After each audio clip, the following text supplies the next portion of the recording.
ముకుంద వారసత్వం నుంచి పుట్టిన బంగారు అద్భుతం Purvi gold diamonds and silver November 1న కేపీహెచ్బీలో grand opening. Rebel star Prabhas పుట్టినరోజు సందర్భంగా ఆయన అభిమానులకు మేకర్స్ అందించిన గిఫ్ట్ సోషల్ మీడియాలో ట్రెండింగ్ టాపిక్ గా మారింది. ప్రభాస్ ప్రస్తుతం ఫౌజీ సినిమా చేస్తున్నాడు. ఈ సినిమాకు ఫౌజీ అనే టైటిల్ ను అధికారికంగా ప్రకటించారు. టైటిల్ ఫస్ట్ లుక్ పోస్టర్ ప్రస్తుతం సోషల్ మీడియాలో రచ్చ చేస్తోంది. ప్రభాస్ ను ఇంతవరకు చూడని కొత్త అవతారంలో చూపించిన ఈ లుక్ చూసి అభిమానులు ఫిదా అవుతున్నారు. ఫస్ట్ లుక్ పోస్టర్ లో ప్రభాస్ సైనికుడిగా కనిపిస్తున్నారు. ఫౌజీ అనే పేరు విన్నప్పుడే ప్రేక్షకుల్లో ఒక రకమైన గౌరవ భావం, దేశభక్తి ఉప్పొంగేలా చేస్తోంది. దీంతో ఈ సినిమా కథ సైనికుడి జీవితాన్ని, అతని త్యాగాలను, ప్రేమను, మానవతా విలువలను ఆవిష్కరించేలా ఉంటుందనే అంచనాలు మొదలయ్యాయి. ఈ భారీ పాన్ ఇండియా యాక్షన్ రొమాంటిక్ డ్రామాకు దర్శకుడిగా హను రాఘవపుడి వ్యవహరిస్తున్నారు.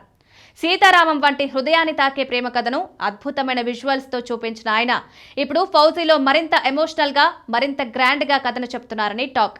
కథలో యుద్ధం నేపథ్యంగా ఉన్నప్పటికీ అందులో ప్రేమ, త్యాగం, దేశభక్తి మేళవింపుతో సినిమా ఒక విజువల్ పోయట్రీగా ఉండబోతుందని సినీ వర్గాలంటున్నాయి. ఈ సినిమాలో హీరోయిన్ గా ఇమాన్వి నటిస్తోంది. ఆమె పాత్ర ప్రభాస్ జీవితంలో కీలక మలుపు తీసుకొచ్చే విధంగా ఉంటుందట. హీరోయిన్ లుక్ పై కూడా ప్రేక్షకుల్లో ఆసక్తి పెరిగింది. ఈ సినిమాలో అనుభవజ్ఞులైన నటులు జయప్రద, మిథున్ చక్రవర్తి, అనుపమ్ ఖేర్ ముఖ్య పాత్రల్లో కనిపించనున్నారు. వీరి సమిష్టి నటన సినిమా ఎమోషనల్ డెప్త్ ను మరింత పెంచబోతుందని తెలుస్తోంది. ఇదిలా ఉండగా కన్నడ నటి చైత్ర జయ ఆచార్ కూడా ఈ చిత్రంలో ఒక ముఖ్య పాత్ర పోషిస్తోంది.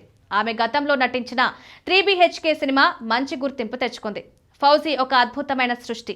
హను రాఘవపుడి ఒక మాంత్రికుడు లాంటి డైరెక్టర్ అంటూ ఆమె సోషల్ మీడియాలో షేర్ చేసిన పోస్ట్ ప్రభాస్ అభిమానుల్లో మరింత ఎక్సైట్మెంట్ తెచ్చింది. ఈ చిత్రాన్ని ప్రముఖ నిర్మాణ సంస్థ మైత్రి మూవీ మేకర్స్ భారీ బడ్జెట్ తో నిర్మిస్తోంది. ప్రతి సీన్ లోనూ grand visuals, realistic action sequence లో ఉండబోతున్నాయని సమాచారం. సంగీతాన్ని విశాల్ చంద్రశేఖర్ అందిస్తున్నారు. ఆయన సీతారామంలో అందించిన మెలోడీస్ గుర్తు చేసుకుంటే ఈ సినిమా మ్యూజిక్ కూడా ప్రేక్షకులను మంత్రముగ్ధులను చేయడం ఖాయం.